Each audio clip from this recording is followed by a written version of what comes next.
Welcome back. So after a summer of scrolling and streaming, it's time to return to class. And with more kids using technology, an eye exam should be on the list of priorities. And joining us this morning to talk more about the importance of eye exams, Katherine Gillett, senior optometrist with Kaiser Permanente in Roseville. Thank you so much for joining us. Good morning. It's my pleasure. I know we're going to focus on the kids, but this might be for adults as well. So tell us a little bit about why an eye exam should be on the checklist. So first of all, vision is one of the first steps of learning. Yeah. A comprehensive eye exam can rule out any visual disorders that may hinder a child's education.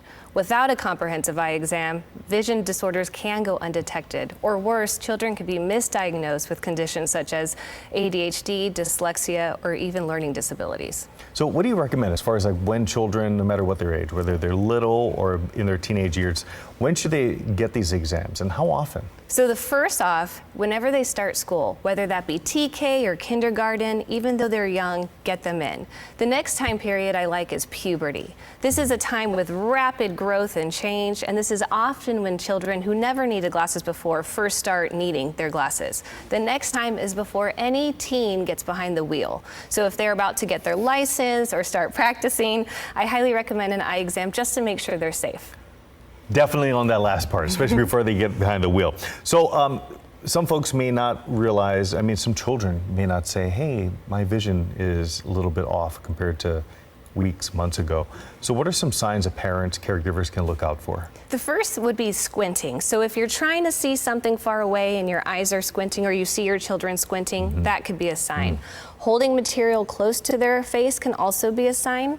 Some parents might even notice eyes that wander, so if they're not lining up correctly, and that can lead to things like clumsiness, or even children who don't like to catch balls or not very good at catching balls, that could be a vision problem. Okay, and unfortunately these days everybody lives on a pad or a phone, so how do staring at screens and screen time affect everything? Screens affect our eyes' moisture, so this could lead into a disruption in the tear film. When we're staring and concentrating on a screen, we don't blink as often as we normally do, so we can get red, teary, blurry, gritty kind of feeling eyes, and even some poking, stabbing pain.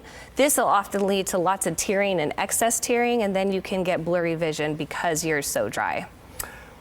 Well, Doctor, I always appreciate your time. It's a pleasure. Thank you so much for joining us this morning.